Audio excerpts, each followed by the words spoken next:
New year, same great savings. All in the Kroger app. Get 10 for $10 on select varieties of Kroger pasta, Starkist tuna pouches, or Powerade with your card. Then get 3-pound packs of flavorful Kroger 80% lean ground beef for $3.99 a pound with your card and a digital coupon. Shop these deals at your local Kroger, less than 5 miles away. Or tap the screen now to download the Kroger app to save big today. Kroger, fresh for everyone. Prices and product availability subject to change. Restrictions apply. See site for details. The big issue with the space is it's got this kind of sleazy, used car salesman feeling to it. And because business owners don't understand it. They don't understand why they pay what they pay. They don't understand what they're doing wrong. And there's not a one size fits all solution in this industry. There's just not. And Good afternoon, good day, good evening. I don't know what time you're listening or where you're listening from. It's your boy, your host, NaRon Tillman, and you are with me for another episode of Walk in Victory. Speaking of victory, walk. Warning. This is a public service announcement. The Walk in Victory podcast is where we have conversations purposed to evolve lives. You may not want to evolve. Then tune into another bleeping podcast. Everyone else, enjoy the show. And here's our host. Good afternoon, good day, good evening. I don't know what time you're listening in or where you're listening from. It's your boy, your host, NaRon Tillman, and you are with me for another episode of Walk in Victory. Speaking of victory walks, I remember when I opened my first office. It was on Mott Avenue in Far Rockaway, Queens. And it took us some time to build it out because we didn't want to take a loan to build it out. So, we was doing construction, so we had to make it look really, really nice. So we can kind of display our work and everything. Conference room, everything works. But one of the first things that we did was put in so that we could take credit cards, merchant, swipe. And it increased our sales because when you're doing home improvement, construction, or whatever, but some of these payments are large. And what hinders a person there say, well, we don't want to do it now because we have to save money because 90% contractors may not have a merchant account, may not be able to take payments. However, what I would soon discover is that the fees associated with that process were kind of high. So when I go now into stores and I see some stores, they say, minimum purchase of X amount of dollars in order to take the card. They try to really, as much as possible, persuade you not to use your card, but just to really bring cash. Because even in a crypto America, even in a place where cards, most people don't carry cash. I rarely have cash on me. Once a week I teach a class, and it's a donation-based class in in Springfield, in Queens. If anybody's ever interested, you can email me and they say, and they usually pay me in cash, and that's really probably the only time I would have cash. In fact, I go to the barber, which I'm on my way soon. They don't take cards, so I would have to go to the ATM. But what I do is I save that cash, so I don't have to go to an ATM in order to pay the barber. So most people are swaying away from that, but it doesn't matter if you are in business and you're taking cards and you have a high percentage and you're afraid to pay those prices or just not educated enough, because today's guest, we're going to talk about all things merchant accounts. How you doing, Jeff? I'm doing good. How are you, NaRon? Oh, I'm great. Can you tell fun? audience? Yeah, No, go ahead. No, I was going to say, I was just saying can you tell the audience about yourself and then just let us know what you were just about to say? Yeah, I was just talking about you've had a fun run with credit card processing, and that's the normal in this industry. And I don't think I think that's it's not the minority, it's the majority. And we live in a world of electronic payments today, right? There's not a lot of cash out there today, and people need the ability to take electronic payments. They need to be able to get paid. They need to be able to The majority of businesses, 90+% of their revenue comes from electronic payments. So, but the big issue with this space is it's got this like, kind of sleazy, like used car salesman feeling to it. And because business owners don't understand it, they don't understand why they pay what they pay. They don't understand what they're doing wrong. And there's not a one size fits all solution in this industry. There's just not. And people that are out selling a one size fits all solution is they're really not selling what's needed to be sold. So I've been in this world for almost 25 years now. When I graduated college, I got into the credit card process world actually a few years before I finished college. And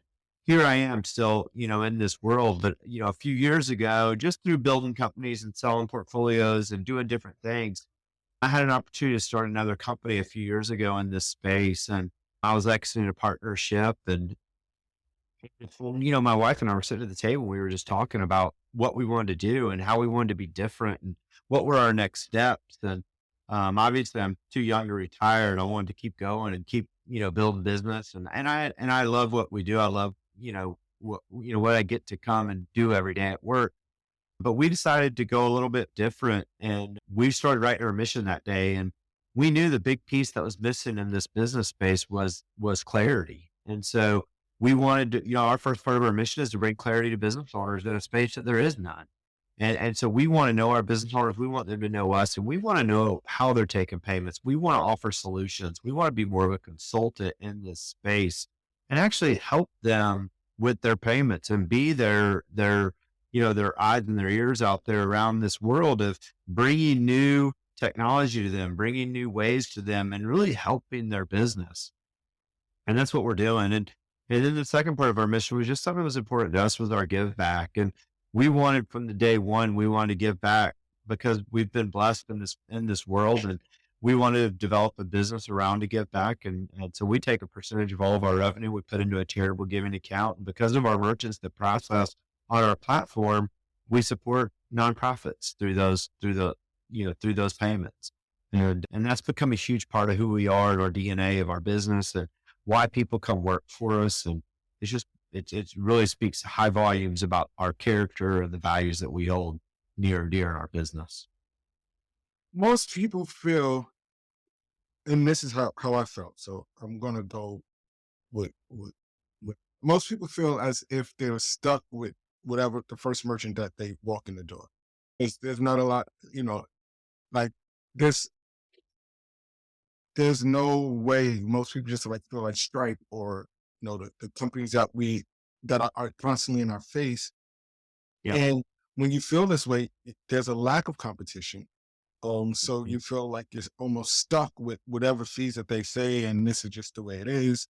And, I have nowhere to go. What would you say to that? Well, in some instances, that is the case, but those are few and far between anymore, right? And, like people that process, so just for an example, people that process through QuickBooks think, well, if I want to keep it in my QuickBooks, I've got to process through QuickBooks. I've got to invoice through QuickBooks so I can get paid and do it all. But that's not the case. QuickBooks has an open API. We've got a full integration of QuickBooks, and we can process payments in QuickBooks, and we can do it at a lower cost and add functionality that you don't have today. But without going out and getting on the phone and becoming a little bit educated in this space, business owners don't know it. And face it, that's the big issue, right? Is we all do what we do best, and we don't get educated in everything, which we can. But, we need to spend a little bit of time in this space and become a little bit more educated, because there may be better ways of what we're doing today that we can have a pretty good savings and put that money right back into our pocket. So when we talk about like those certain integrations and you being independent may have a larger catalog or larger givings to the customer, because these are your customers, so you want to offer a larger offering. Right.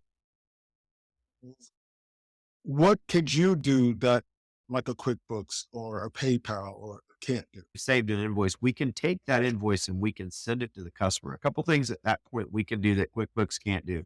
We can set up payment terms. We can send that invoice to the customer with a cash price and a credit price. And that goes back to what you were talking about earlier of people being able to do different things and eliminating their credit card fees. In today's world, if you do that compliant, you can do it. And we can take an invoice from QuickBooks and send it to the customer in a compliant manner and give them the ability of that customer to pay with a credit price and a cash price, where we're upping that credit card price and you're eliminating your credit card fees. So there's things like that that are available. And then there's different point of sale systems that we can look at. QuickBooks might not be your best option, but it's just the only option that you've ever thought about.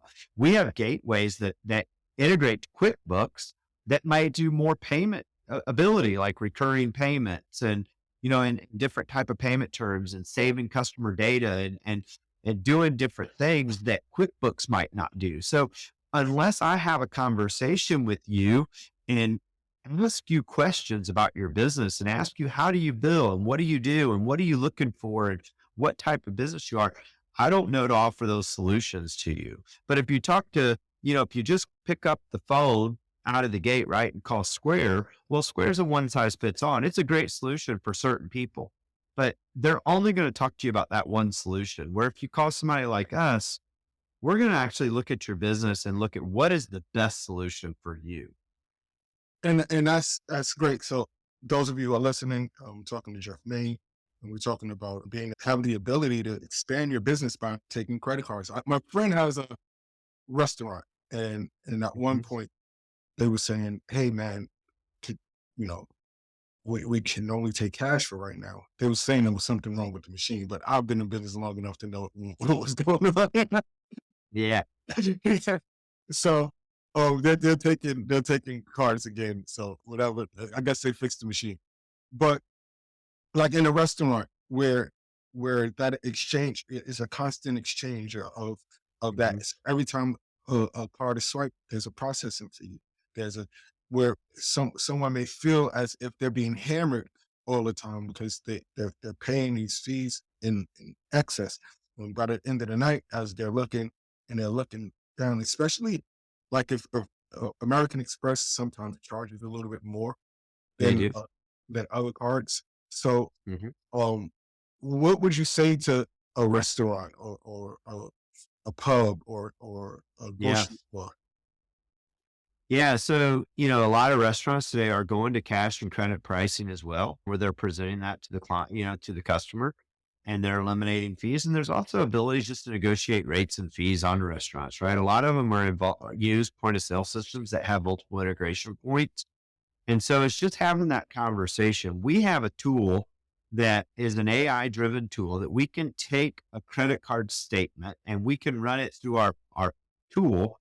And we can actually read how all these cards are qualifying, because you brought up a good point that American Express cards cost more. Well, corporate cards cost more and debit cards cost less. And, an individual card costs this. And so when these business owners get these credit card statements, they have all these different categories on it, right? So if they call me and they say, well, what's my rate going to be? And I said, well, it's going to be 2.5%. And I don't ask any questions. I'm not giving them factual information, because there's all kinds of different categories that credit cards can hit. And if they take, let's say it's all B2B, like business to business, and it's 90% American Express cards. Well, their rate's not going to be 2.5%. It's going to be over 3%, right? Because that's the most expensive type of cards to take, and it's all American Express, so which is the highest. So you've got to ask questions, and we've got to see something to be able to give them an apples to apples comparison, because we need to know how those credit cards came in and how they qualified. And did you swipe them? Did you key them? What did you do with them? And why did you do this? And so we can put that in our tool and we can spit back a proposal. And so I would encourage any business owner on here that's listening to this podcast, give us that opportunity. Even if you don't do business with us and you just get that proposal back, you can call your current provider and look and get a lower rate, most likely. But give us a call. It's a free phone call. It's a free proposal, and we're more than happy to walk through that with you. Yeah. So let's look at that. When a person is going to, let's say, sit down with you, right? They don't know these. They have no idea that these fees exist. Is there points of sales where you might get a double fee? where, like if I was going through a third party, they have a fee, and then the credit card Yeah. has a fee, compounded Well, fee? for sure, like a restaurant, a point of sale, you're going to pay your point of sale fees. You're going to pay your credit card fees. There's a lot that goes into this whole avenue. And I'm going to tell you, the majority of business owners, even the ones that think they know what they pay, when we look at it, they don't really know what they're paying. And, Mm, and it's because these statements are really confusing. And I hate to say it, but the credit card processing industry has made them confusing on purpose, right? They mm, don't want business owners to understand them.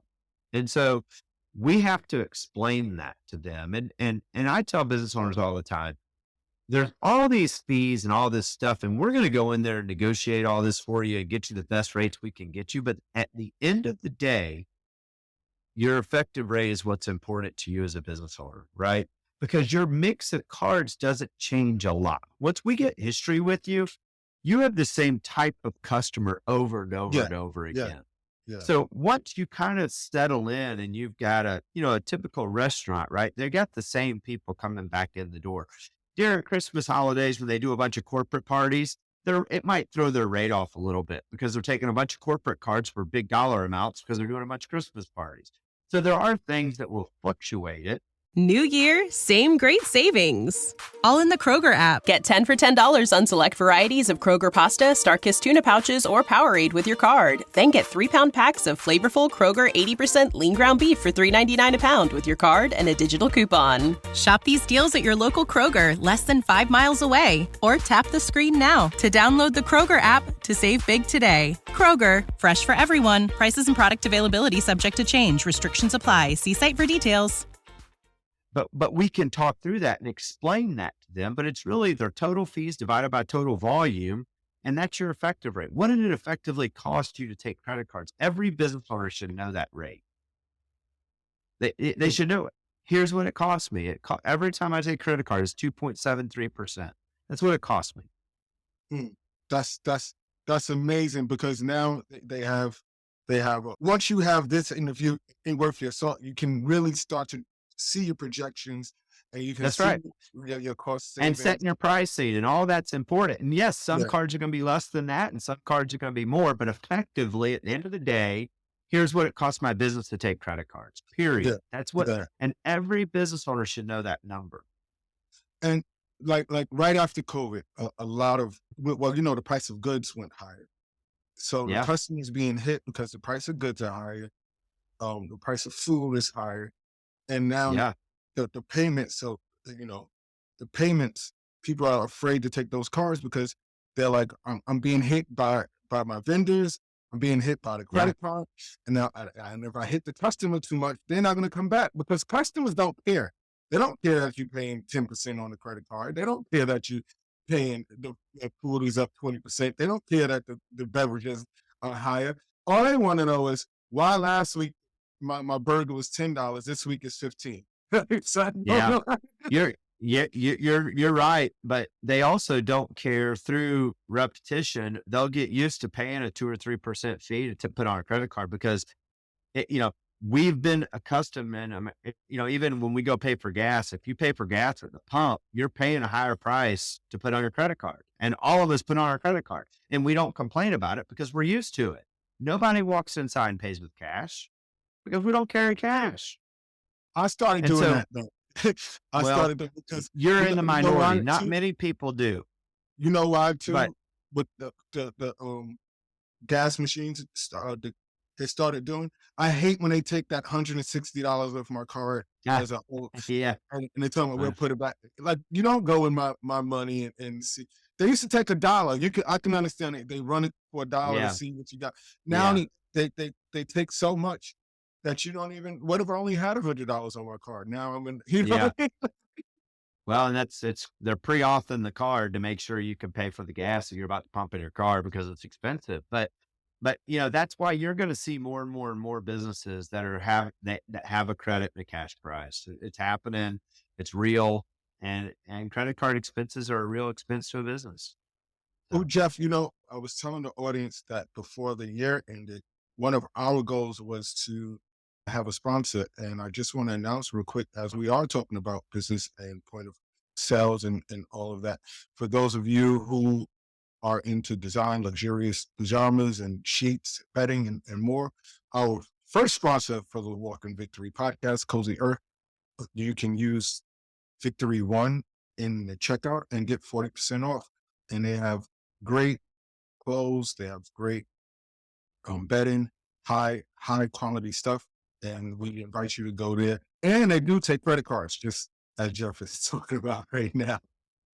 When a person is doing, and that's Cozy Earth, and the link is in the description, and Victory One will also be there too. If that's what you're going to use on checkout. When a person is using like the internet sales, right? They're not seeing the customer. They don't know who it is. They don't know. Walk me through that when we're taking a card. Like I don't like taking payments from PayPal because I do it, but they take so much money before you even and they're like, whoa, they hit me with all of this huge fee. Walk me through what would you, when you're sitting down with a customer and they're saying like a Cozy Earth, and they're saying we're online store and this is how we process most of our payments, and we don't have that option, Jeff, of going cash to or in credit or credit because this is our only option. We kind of pigeonhole. What kind of solutions would you say to a company such as Cozy Earth? So we have gateway solutions, and we've got integrations with the big, with the WordPresses and the different, WooCommerce and all these different companies that we can come in there and do online payments through our gateway. We can do a virtual terminal. We can do all of that. That's super easy stuff. And in today's world, yes, it's all keyed transactions. So they're hitting different interchange categories, but we can absolutely come in a whole lot less expensive than your Stripes and your PayPals and all that stuff. There's a huge savings there. And it's really, like you said earlier in the podcast, people go to Stripe because they think that's the only solution, and it's just not anymore. There's a lot of gateways out there that can handle that same business, but we need to be working with the web developers of who's developing that website and who's building that online store, because they're going to build an online store that's then going to connect over through WooCommerce or through somebody, right, to hit our gateway and process that payment. But we have all those integrations and engines and open developer notes. And on those sites as well, we can charge a cash price and a credit price. We can do all of that. So, but retail is a little different, especially online, because I'm shipping product and ACH doesn't approve like credit cards does. So you got to be a little bit careful in some of that stuff, but we can walk through all those different scenarios. It's funny that you say, so like the web developer, which we're another place where people get caught up is that they think their web guy is a merchant expert too. The web, And they're the not. web developer, yeah, they're not. They're just this No. is going to happen. They're going to develop their website and they're going to say, all of my customers use this. Just because everybody That's else right. is using it doesn't mean Path what. of least resistance. Yeah. Just because everyone's using it doesn't mean what, Jeff? Talk to me about that. Why the web guy is not. Yeah, it the doesn't guy. mean it's right, or it doesn't mean it's the least expensive, or it doesn't mean it's going to do the best thing for you. It just means that's what your web developer is comfortable with. And he just hasn't possibly looked at another option, right? So, and it just takes you being informed to have those conversations with them. We talk to web developers every day here, and we talk to them about what we're doing. We send them over our developer notes. They're like, oh, this is super easy. Yeah, I can do this. It's not hard. It's just different than what they do right now every day. So it just takes having a conversation with them, and it saves these business owners a lot of money. So let's say for me, like as we're building out our coaching courses and stuff, right? And I go to my, and this just came to me, and I'm building out my landing page or my funnel, and on the back end of that funnel, I now have to decide how I'm going to take payments, right? So my first option is going to be whatever the landing page is. Say, hey, you got a Stripe account? Just give us your information. You got this, and I'm like, well, I don't know what to do, and I'm kind of confused because I just really want to take a payment to get my coaching classes up and going, and I'm thinking I'm going to get all of my money, right? So Jeff, you swipe your card, you bring me a coaching. I'm your coach. I'm excited. I'm charging you X amount of dollars. Let's lose a little bit of money. I'm charging you $1 without me blindly looking, and I open up my bank account and I don't see $1. What happens? Well, there's a lot of those stripes and stuff that take a lot of, 2 or 3 days to get your money. We deposit the following day, so it all depends on the business and the underwriting and how you get underwritten, right? And listen, I'm the first one to say, if you've got a small business and you're processing $5,000 a month in processing, you want to take the path of least resistance, because if you're paying 3% or 2.5%, it doesn't really make a big difference, especially when you don't have the monthly fees. If your business is growing and you're getting into that $20,000 plus a month range, that's when these other alternatives come into play, that they make sense to do some custom development, because now when you can save 0.5% or 1%, that means a lot. It's a lot of money. And so, it's all about what kind of business you're building, what kind of volume you have, and what you're doing. And is it worth it to have these conversations? That's great. And I'm glad that you show the audience the different ranges. Because someone may be Yeah. listening and they're saying, hey, case in point, that the barbershop that I was talking about. One of my friends owned a barbershop, and he sat down with someone, and he just was thinking, hey man, I'm charging booth fees. I'm charging, I'm making enough money to keep the barbershop open. But his coach says, listen, you don't know how much money your shop is generating, because all you're doing is taking a fee from the customer. And then how much more, from the barbers, because he was charging booth fees. And he said, and how much more would you make if you actually took a card? You can actually charge a little bit more for the convenience of a guy not having to go to the ATM to get money to come see you to get a haircut. And when he shifted those two things, he made sure that every haircut, the money went through the business. Every haircut went through the business. Now he can see, wow, I was generating this store generates 20,000 a week, generates 10,000 a week. In an industry like that, where people are charging booth rent, and it's easier to say, listen, I got 8 chairs. I'm charging $200 a chair. I know I get my 1,600 or whatever. And then the money that I make is my money, because that's the way I run my business. But when you're doing that, what's the advantage of taking a card juxtaposed to just being cash based only? There's a lot of advantages, but the main advantage is people don't carry cash. And, it's a proven concept that you'll have more sales if you take credit cards. If you're in a tipping business, you have larger tips. It's just proven your business is going to thrive more. It's going to grow more, because people today don't carry a wallet full of cash. You said you started when you were in college, finishing up, going in on your way to graduation, and you've been in the industry for over 25 years. What is your passion? What drove you to stay in this industry for such a long time? And 25 years ago, I'm pretty sure you've seen a lot happen over the course of time in the industry. What was it that this industry made you so committed to? I've seen a lot of change. And I think for me, I've always been an entrepreneur spirit, right? In high school and college, I cut grass, I washed cars. I've always been the guy that's always had a drive to go be successful and own a business and make money, right? I believe in that. And I believe in the ability for us all to go out and pave our own path. And obviously my driving factor today is my family and my kids and what I do. And, I've got to get up every day and I've got to go make a living and I've got to support my family, and I want to go do that. And that's my role as a father and a husband of the main household. Right. So, but I can't, I would lie to you if I sat here today and said my passion is selling credit card processing, because it's not.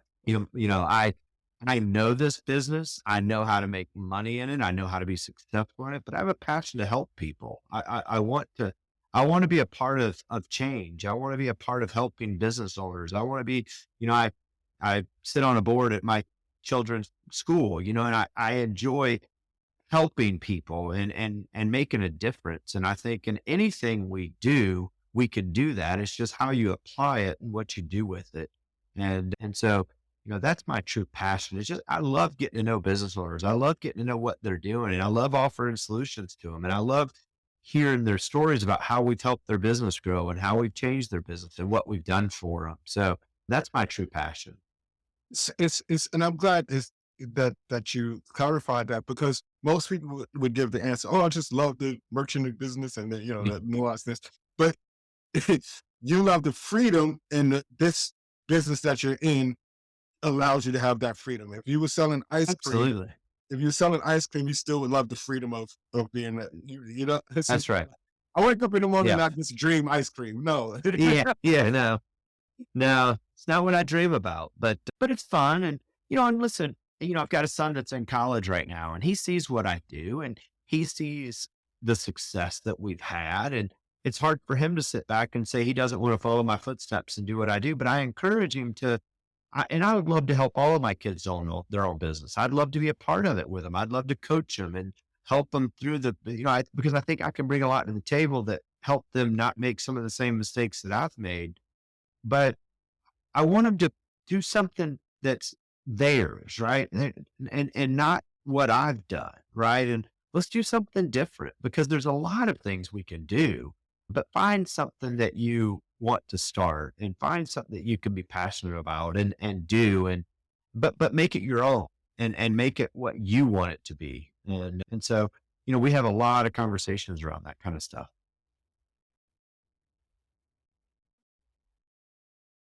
So if Nori bit you early, and it really didn't matter the industry, yet That's right. you stayed in the industry. Did you stay in the industry because it was not saying that it's easy? No, there's no easy path to being an entrepreneur, but because you already had all of the knowledge Yeah. base, and anytime you shift in industries, there's a learning curve to that. Yeah.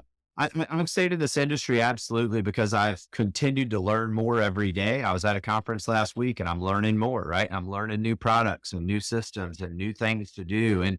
But I've stayed in it because I understand it. I know it. And why go learn something different when I know what I know, and I know how to be successful in this industry, and I know how to help merchants, and I understand what I do because I've got a lot of years of experience. Plus I have a ton of contacts. I've worked for 25 years of, building relationships in this industry. Right. So, when you start in a new industry, you start over, right. You go to the first show and you don't know anybody, and so it's been a good industry to me. And I think we've been good to the industry. So it's where we're at, If, where we're if staying.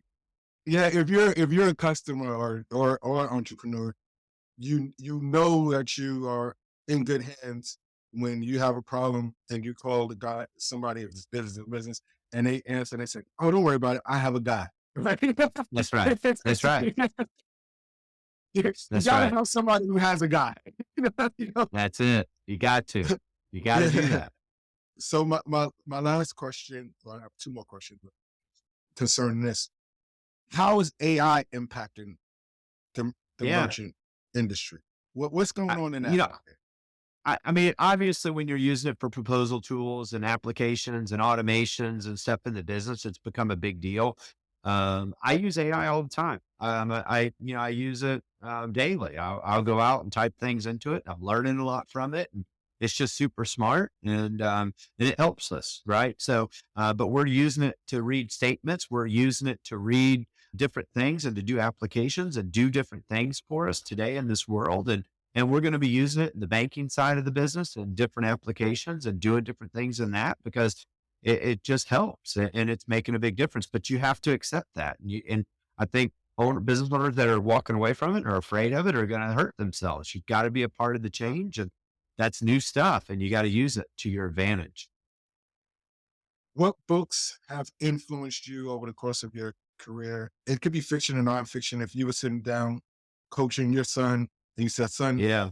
I recommend that you read this book. What are some of the books that you would recommend? Yeah. So I enjoy reading anything that biography type books. I like reading about people and what they've done, all the Joe Gibb books, like Game Plan for Life, different things that he's written about and, just how he's come up through. And I'm a Christian business owner. I believe in faith, and I read a lot of books about that. And I just read a book. I'm trying to think of the name of it. Nito. He's the president of High Point University, and he wrote a book about taking over that university, but taking it over from a business standpoint, running it like a business rather than from a educational standpoint, right? And making decisions why do we make decisions that we make and what do we do with them? And he was making decisions that affected the students. Every decision they make on that campus today is how does it affect the student, right? Because that's their customer. So do we want nice dorms? Yeah, because the students want nice dorms. We need good food? Yeah, because the students need good food. And what do we, it's all about the student experience. So when we're doing our business, right, it comes into what's our customer experience and what do they think and what do they see and what do they hear? And so I try to read books around that kind of stuff that helps me think about things from a different level and different business, and even podcasts that I'll listen to, same thing. I want to listen to people that have been successful and what they're doing and how they think about things and how I can apply that to what I'm doing on a daily basis. And that's why we sit you at the feet of the masters, because as Jeff said, we talk to people who have overcome and give you things that you can do on a day-to-day basis. Thank you for listening to this podcast. If you are listening on a platform where you can leave a review, please leave a 5-star review, or you can simply go to our website, walkinvictory.me, and leave a review there. And on that website, there will be a landing page. And in that landing page, you'll meet Jeff May. All of his contacts are there. You can go to that website, get a clarity call, send over your bills if you're making over $20,000 a month, so that he can scan it in his AI machine and get back to you and tell you how he can save you 1 to 2 points if it's possible. And he's going to be honest with you, because he leads with integrity. And that's what you want. You want people that will lead with integrity. You want people that has a guy to call. And you want people that has years in their industry so that they can really point you in the right direction on your victory walk. Thank you for being a part of the Walk in Victory family. Jeff now is a part of the Walk in Victory family. And we hope that you don't walk with your head down, don't walk being confused, don't walk losing 0.5%, 2%. Those are your dollars. Put your dollars back where they belong, in your pocket. That's right. Enjoy the rest of your day. Walk in victory. Peace.